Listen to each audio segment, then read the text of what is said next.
అయితే ఒకామె ఏం చేసిందంట, "నీ అమ్మ వీడుంటే అస్సలు నాకు యవ్వరం వస్తలేదు. ఇంగ ఇట్లయితే కాదు, అట్లయితే కాదు. నీ అమ్మ తండ్రి కొడుకే పంచాయతీ పెడితే నేనెందుకు ఊకోవాలి? తండ్రి కొడుకు పంచాయతీ పెడితే అటుంటాడు. ఈడు ఎప్పుడు తండ్రిని కొడతాడు, తిడతాడు. ఇట్లా కాదు, అట్లా కాదని" ఏకుదమ్మనే ఒక మాట చెప్పిందంట పడని ముచ్చటని.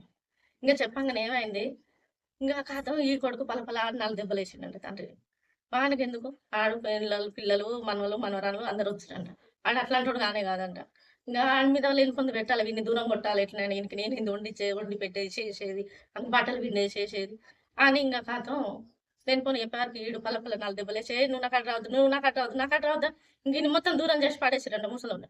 ఇంగ దూరం చేసి పడేసి ఇంగ ఆడు రోడ్ల మీద అడుక్కొని తింటుండు ఇప్పుడు పాపం. మొన్న కలిస్తే నేను "ఏందే అట్లున్నవు ఏమైందే" అంటే, "ఏమైందే పెద్దయ్య అట్లయినవు" అనంటే, "ఇట్లా అయింది బిడ్డ నా పరిస్థితి" అని గోడు గోరున ఏడుస్తుంది. అట్లాంటి ముసలోళ్ళని చూస్తే కొంచెం వాళ్ళు సంపాదించిన సంపదనే. మనం ఏం సంపాదించం. మొగోని కంటే ఆడదెక్కువ ఏం కష్టం చేయదు. చేస్తే చేస్తాం జాబులు చేసేటోళ్ళు అవి ఇవి